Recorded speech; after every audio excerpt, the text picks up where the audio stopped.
हुए आगे की तरफ को बढ़ रहे हैं। तमाम वकील इस वक्त आप लोग देखें मेरे सामने तमाम जिंदाबाद के नारे इन्होंने शुरू कर दिए। लाइव बराह रास्त सीधी तस्वीरें आप लोग इस समय देख पा रहे हैं। Save the bar, save the constitution. वकीलों पर हमले करना बंद करो। जो वकीलों को लेकर के अब आईडी मत लगाओ, और वकीलों पर जो हमले हुए, जो भी कुछ हुआ आप लोग देखते रहे।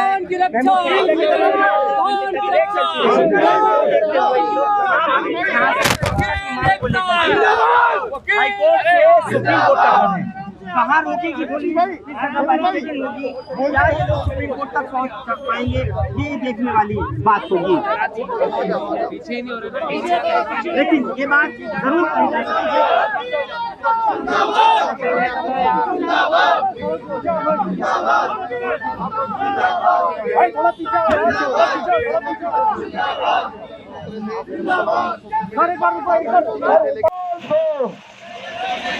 जय संविधान, जय संविधान, जय संविधान, जय संविधान।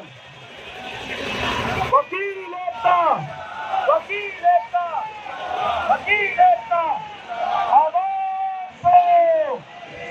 जब जब जुल्मी जुल्म करेगा,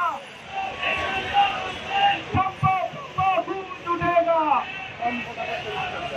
जब जब जुल्मी जुल्म करेगा, खून उठेगा। वकील एकता, वकील एकता, वकील एकता, वकील एकता, वकील एकता। जय भीम, जय भीम, जय भीम, जय भीम। जय संविधान, जय संविधान, जय संविधान, जय संविधान, जय संविधान, जय संविधान, जय संविधान, जय संविधान, जय संविधान, जय संविधान, जय संविधान, जय संविधान। आगे ले जाओ।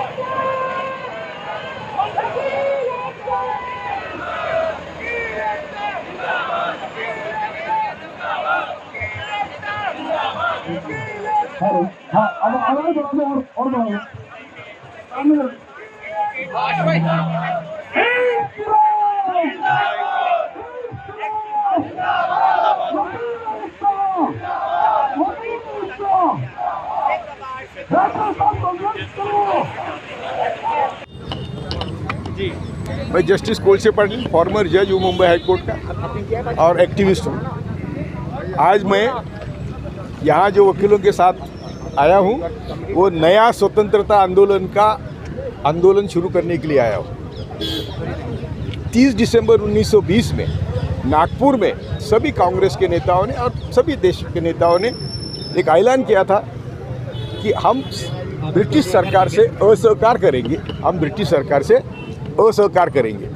वो असहकार में उन्होंने ऐलान किया था कि वकीलों ने वकालत छोड़नी चाहिए, जजों ने जजशिप छोड़नी चाहिए, सरकारी नौकरियों ने नौकरी छोड़नी चाहिए, जो भी जहाँ भी है वो छोड़े और स्वतंत्रता आंदोलन में आए। हम आज यही ऐलान करने वाले हैं कि जो भी जहाँ भी है छोड़े, और ये नया स्वतंत्रता आंदोलन है क्योंकि संविधान का एक लफ्ज़ भी नहीं बदलते हुए इन्होंने डिक्टेटरशिप लाई है। और ये डिक्टेटरशिप हम हर दिन देख रहे हैं कि किसानों को आंदोलनजीवी कहना यानी परजीवी कहना, इनको मालूम नहीं ये पद पर बैठे हैं, ये आंदोलन की बदौलत बैठे हैं। आंदोलन नहीं होते तो ये कहाँ बैठते? स्वतंत्रता आंदोलन में हम लोग आंदोलन नहीं करते तो ये कहाँ आंदोलन देश स्वतंत्र होता? तो ये जो भाषा कर रहे हैं गवार भाषा है, गवार जैसे बात है कि आंदोलक जो परजीवी है ये गवार जैसी भाषा है, उनको शोभा नहीं देता क्योंकि उन्होंने कुछ पढ़ा ही नहीं, ना पढ़ा है ना सीरियसली।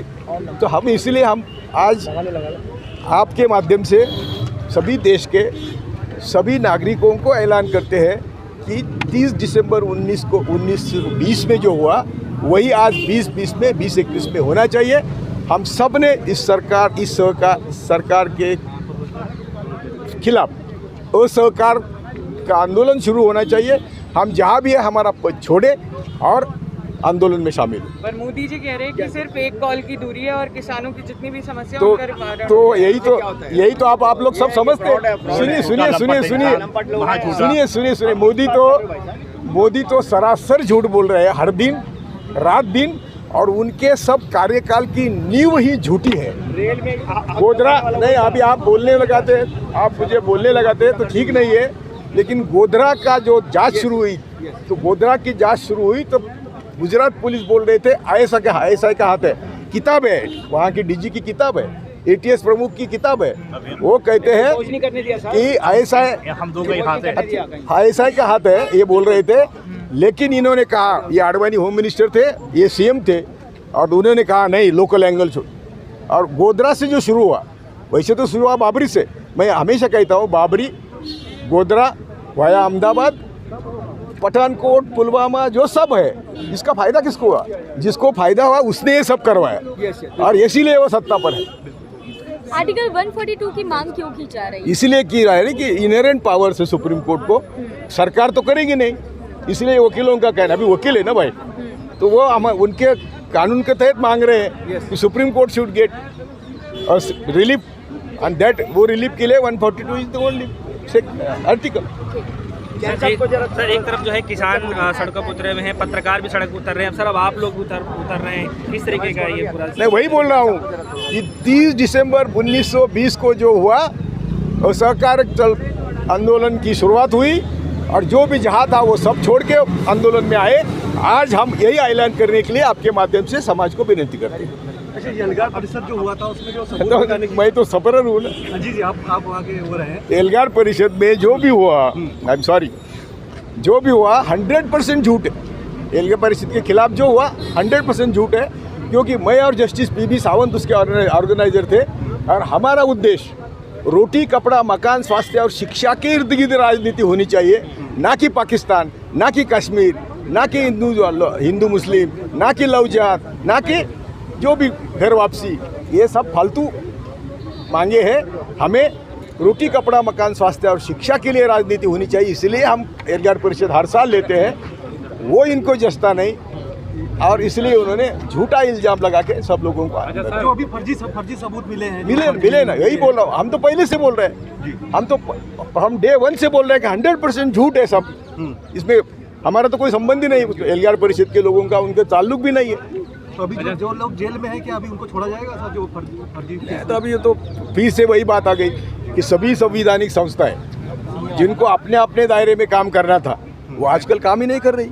अच्छा सर, फिर से हमेशा जो NPR और CA के लागू करने की बात करें बंगाल चुनाव में, हो गई बात तो हो गई कल, तो इसीलिए तो मैं कहता हूँ कि नहीं, वो तो उन्होंने छोड़ी नहीं थी। कोविड के बहाने CA/NRC का आंदोलन खत्म किया। मैं तो सब उनको बहनों को सलाम करता था कि आप ही अभी देश की क्रांति करेंगे। ये CA/NRC छोड़ो, मुसलमान हिंदू छोड़ो, लेकिन महात्मा गांधी ने तब बोला था 1907 साल में है मेरे ख्याल से, अफ्रीका में, कि जो कानून तुम हमारे हित में नहीं वो हम नहीं मानेंगे। तुम बोलेंगे कि हम नंगे हो जाओ, तो क्या हम नंगे हो जाएंगे? हम नहीं होंगे। अच्छा सर, क्या कारण है जो कोई भी कानून लाते हैं वापस नहीं लाते? क्या EVM का इसमें कोई खेल है, चुनाव जीतते जाते हैं? बिल्कुल, EVM के बारे में मैं 2013 से सुप्रीम कोर्ट में मेरा पिटीशन था, इंटरटेन ही नहीं हुआ। 2013 में देन वो जो अभी जो chief justice, I am sorry, 2013 में सुब्रमण्यम स्वामी का पिटीशन था, 12-13 में EVM के खिलाफ। तब सुप्रीम कोर्ट ने कहा था कि EVM is not dependable, therefore EVM को सपोर्ट करने के लिए VVPAT एक पेपर जो जांच कर सके या काउंटर जांच कर सके, इसलिए उसको अनिवार्य कर दिया। मोदी ने किया नहीं, इलेक्शन कमीशन लिखता रहा, लेकिन जब तक मोदी की सरकार आई तो इलेक्शन कमीशन उनका हो गया, EVM उनका हो गया, सुप्रीम कोर्ट उनका हो गया। तो सर सवाल ये उठता है, हल कैसे निकलेगा? पत्रकार बोलते हैं उनको उठा दिया जाता है, वकील या जज बोलते हैं उन पर कार्रवाई होती है, फिर क्या? अरे तुम नहीं करेंगे और घर में बैठेंगे, AC में बैठेंगे, मरेंगे कि नहीं? तो सर मेरे साथ रास्ते पर आके, सड़क पर आके लड़के मरो, आपका इतिहास होगा, महान होगा। आंदोलन करेंगे तो फिर आंदोलनजीवी बनेंगे ना, दोबारा से तो प्रधानमंत्री बोलेंगे। वही वो जो खुद परजीवी है वो दूसरे को क्या परजीवी कहेंगे? आंदोलनजीवी बीजेपी पार्टी अरे परजीवी हाँ, परजीवी की पार्टी है स्वादी में खाती है, उसी में छेद और करती है, इसीलिए पेट पे चढ़ जाती है, इसीलिए उसे खा जाती है। उनको बोलो कि तुम आंदोलनजीवी के कारण पीएम बने हैं, नहीं तो तुम तेल घांची थे, मोद घांची ने तेल घांची, तेल और घी बेचते थे, वही बेचते थे उधर। मौजूदा और एक ये बंडल जो आप देख रहे हैं, इतिहास में पहली बार है कि इतने ज्यादा वकीलों के और तमाम लोगों का एक memorandum supreme court of India के अंदर देने जा रहे हैं। जस्टिस कोल से पाटिल, आपका एक रिमार्क। हजारों के संख्या में वकीलों ने सिग्नेचर करी है और वो सिग्नेचर का लेके मेमोरेंडम हम सुप्रीम कोर्ट के चीफ जस्टिस को देने वाले हैं। उच्चतम न्यायालय हमारे दुनिया के सबसे उच्चतम न्यायालय है, इतने पावर दूसरे किसी कोर्ट को नहीं है। तो हम आपके माध्यम से उच्चतम न्यायालय को विनती करेंगे कि आप इसमें जस्टिस करिए। क्या है इसमें, अगर आप बता दें तो?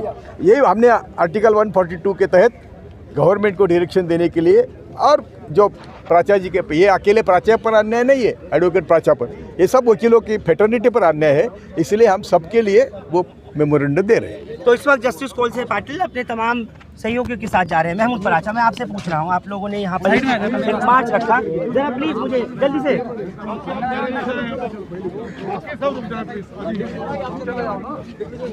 सर, सुप्रीम कोर्ट का आज आपका मार्च आप कितना सफल मानते हैं और इसके पीछे का पूरी वजह? देखिए, हम लोग कोई सफलता के लिए नहीं काम हो रहा है, ये देश की सुरक्षा के लिए, देश के संविधान को बचाने के लिए काम हो रहा है। इसमें कोई सफलता और विफलता की बात ही नहीं है, हम इसमें विफल हो ही नहीं सकते। अगर हम विफल हो गए तो देश का संविधान खतरे में आ जाएगा। वो उनसे पूछ रहा है। हाँ सर। तो इसीलिए सफलता और विफलता का कोई सवाल ही नहीं उठता। हम लोग किसी भी हालत में, किसी भी कीमत पे देश का संविधान बचाएंगे, किसानों को न्याय दिलवाएंगे। हम लोग जो वकील हैं, वो कम्युनिटी ऐसी है जो सबको न्याय दिलाने के लिए उनकी आवाज़ है। अगर वही सुरक्षित नहीं होगी, उसकी आवाज़ दबा दी जाएगी, तो कोई भी समाज में कोई भी कमज़ोर वर्ग, कोई भी कमज़ोर व्यक्ति सुरक्षित नहीं रह पाएगा। ये लड़ाई है सुप्रीम कोर्ट की जो इज़्ज़त है, सुप्रीम कोर्ट की जो छवि है, वो बचाने की जिम्मेदारी भी वकीलों के ऊपर है।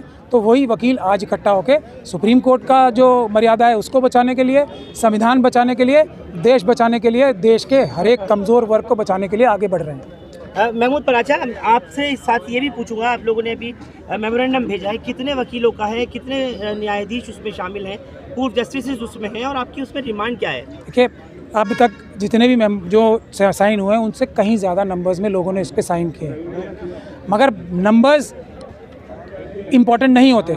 लोगों की भावना, हम किस इशू के लिए लड़ाई लड़ रहे हैं, वो सबसे महत्वपूर्ण है।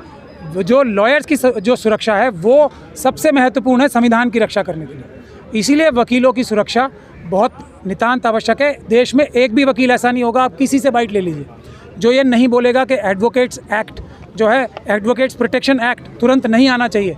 अगर आप एक भी वकील का ऐसा बाइट मुझे ला के दे दें तो मैं आपसे पब्लिकली माफ़ी मांगूंगा।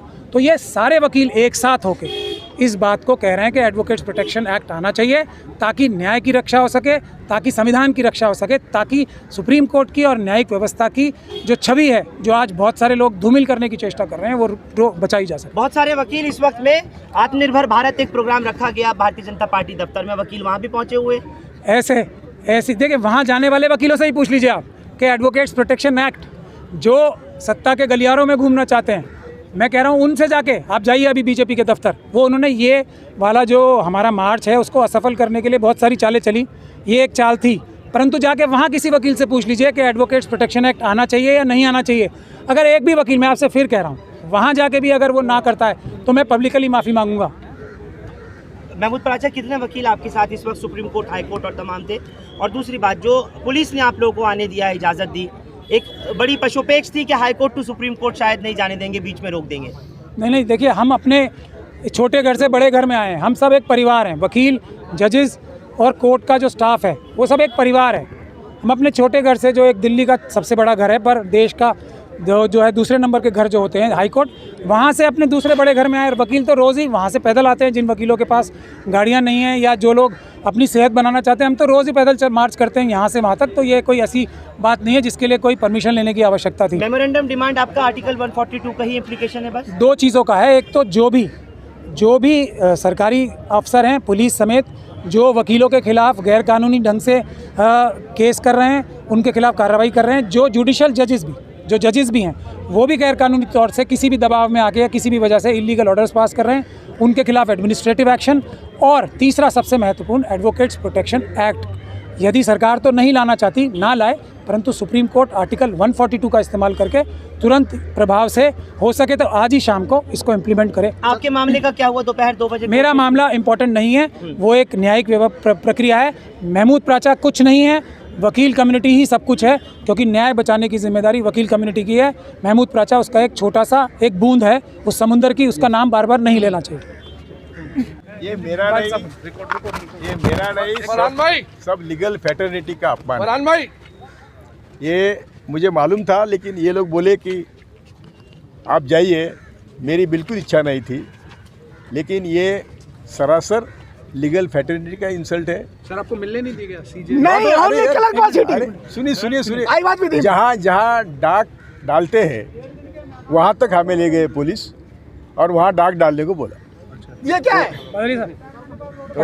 तो इसीलिए मैं उच्चतम न्यायालय के जजेस, जो मेरे दोस्त का बेटा है, वो चीफ जस्टिस, उसके पिताजी मेरे दोस्त थे, उनको मैं बोलता हूँ कि अभी मार्च में तुम भी रिटायर होने वाले हो, तो ये जो इतना कुर्सी का गरूर है वो थोड़ा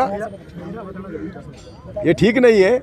और मैं आपके तरफ से, सबके तरफ से उच्चतम न्यायालय को सलाह देना चाहता हूँ जजेस को कि कुर्सी हमेशा के लिए नहीं होती। आपने डाक में ये हज़ारों वकीलों का जो निवेदन था वो डाक में डालने को बोल दिया है, तो ये सब लीगल फैटर्निटी का अपमान है, मेरा नहीं है।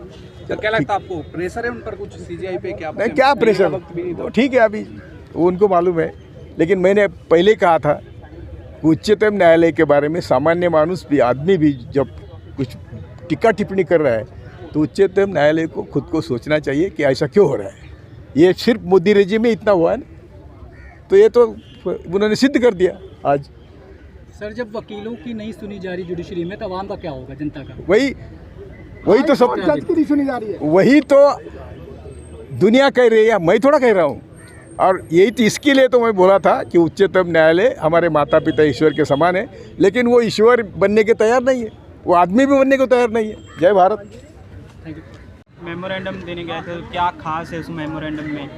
देखिए, जो वकीलों के ऊपर पूरे देश में जिस तरह से हमले हो रहे हैं, तो वो सब लोग रोज़ाना देख रहे थे, मगर इंतहा जब हो गई जब दिल्ली के अंदर सुप्रीम कोर्ट के सीनियर एडवोकेट महमूद प्राचा साहब के ऑफिस के ऊपर एक रेड डाली गई, और उस रेड के अंदर पुलिस वालों ने 15 घंटे तक बंदूकों की नोक पे उन पर दबाव बनाने की कोशिश की और उनसे सबूत लूटने की कोशिश करी, मगर वहाँ पर काफ़ी वकील पहुँचे और उन्होंने जब उस आवाज़ को उठाया तो वो नहीं ले जा पाए। मगर अब आज का जो ये प्रोटेस्ट था, ये बहुत इम्पॉर्टेंट था। इस प्रोटेस्ट के अंदर यहाँ पर हज़ारों वकीलों ने बाकायदा राइटिंग में चीफ जस्टिस ऑफ इंडिया को, ये आप देखेंगे, उन्होंने लेटर लिखा है, और इसके अंदर जो रिप्रेजेंटेशन है, डिमांड जो है उन्होंने साइन किया है, वो डिमांड सुननी बहुत इंपॉर्टेंट है। You are kindly requested to take strict action against the erring police officers as well as the learned judicial officer concern. मतलब कि जज के खिलाफ भी कार्रवाई के लिए लिखा गया है, जिसने वो सर्च वारंट गैर कानूनी, गलत और जो बैड इन लॉ था वो जारी किया था। तो उसके लिए आज चीफ जस्टिस साहब से रिक्वेस्ट की गई है कि आप जज के खिलाफ भी कार्रवाई करें और पुलिस ऑफिसर्स के खिलाफ भी कार्रवाई करें। इस तरीके का आज तक आज़ादी के बाद कभी इस तरीके से हज़ारों की तादाद में वकीलों ने राइटिंग में लिख के किसी जज के खिलाफ कार्रवाई के लिए नहीं कहा है, जो आज कहा गया है, और हमें उम्मीद है कि इसमें सुप्रीम कोर्ट संज्ञान लेगी। और उसके अलावा एक और डिमांड की गई है, जो बहुत अहम डिमांड है, जिस तरीके से पूरे देश में हमले हो रहे हैं उसके लिए ये कहा गया है, the lawyer community seeks protection against such atrocities and illegalities through innovation of article 142 of constitution of India. मतलब कि जब तक पार्लियामेंट एक्ट नहीं बना रहा है उस टाइम तक हमारा सुप्रीम कोर्ट को पावर है कि वो 142 के तहत हमारे लिए कानून बनाए, गाइडलाइन बनाए और वकीलों की सुरक्षा सुनिश्चित करे, क्योंकि वकील जो हैं वो ऑफिसर ऑफ द कोर्ट हैं। अगर ऑफिसर ऑफ द कोर्ट पर हमला होगा तो जुडिशियल सिस्टम जो है वो तबाह बर्बाद हो जाएगा, और अगर वो बर्बाद हो गया तो हमारा ना ही कॉन्स्टिट्यूशन बचेगा ना ही देश बचेगा। इसलिए ये आज का जो मार्च था ये समझ लीजिए देश बचाने के लिए एक मार्च था। जो वकीलों की लड़ाई है ये अपनी लड़ाई नहीं है खाली, ये संविधान को भी बचाने की लड़ाई है और देश को भी बचाने की लड़ाई है। इस तरह सीजीआई को मिलने नहीं दिया गया तो आपको देखिए सीजीआई क्या यहाँ पर अभी चीफ जस्टिस कोलसे पाटिल साहब गए थे और उन्हें वहाँ अंदर जाने के बाद पहले बात ये थी कि मिलने का प्रोग्राम था, लास्ट मोमेंट में कहा गया कि वो अभी अवेलेबल नहीं है तो नहीं मिलने दिया गया, ऐसा बताया जा रहा है हमको। तो बट वहाँ पे रिप्रेजेंटेशन दे दी गई है। हमें मिलना ना मिलना अलग बात है, हमें मेन डिमांड ये है कि चीफ जस्टिस साहब इसके ऊपर कार्रवाई करें और फौरी तौर पे जो कंसर्न मजिस्ट्रेट है जिसने गलत ऑर्डर पास किया जज ने उसके खिलाफ कार्रवाई करें और दोषी पुलिस अधिकारियों पर भी कार्रवाई करें। मिलना इम्पॉर्टेंट नहीं है, एक्शन इम्पॉर्टेंट है। Action speaks louder than words. तो हमें उम्मीद है कि वो एक्शन लेंगे जिससे जो है वकीलों की ये आवाज़ वो आज यहाँ पहुँचाने के लिए आए थे सुप्रीम कोर्ट के उन तक आवाज़ पहुँच सके। तो हमें पूरी उम्मीद है कि वो कार्रवाई भी करेंगे और इस देश की न्यायिक व्यवस्था इस टाइम अगर वकीलों के ऊपर इस तरह हमले हुए तो चरमरा जाएगी। आज भी ये होता है अगर किसी का बच्चा भी मर जाता है तो ये कहता है कि मैं सुप्रीम कोर्ट तक तो छोड़ूंगा नहीं, फांसी चढ़ा के रहूँगा। मगर अगर ये न्यायिक व्यवस्था ही चरमरा गई तो फिर क्या होगा? फिर आदमी जो है कानून हाथ में लेने की बातें करेगा, अफरा तफरी का माहौल हो जाएगा। तो इसलिए वकीलों को बचाना बहुत ज़रूरी है और उनके ऊपर हमले बंद कराने बहुत ज़रूरी हैं। उसी के लिए आज ये लोग हाई कोर्ट से पैदल चल के सुप्रीम कोर्ट तक आए थे।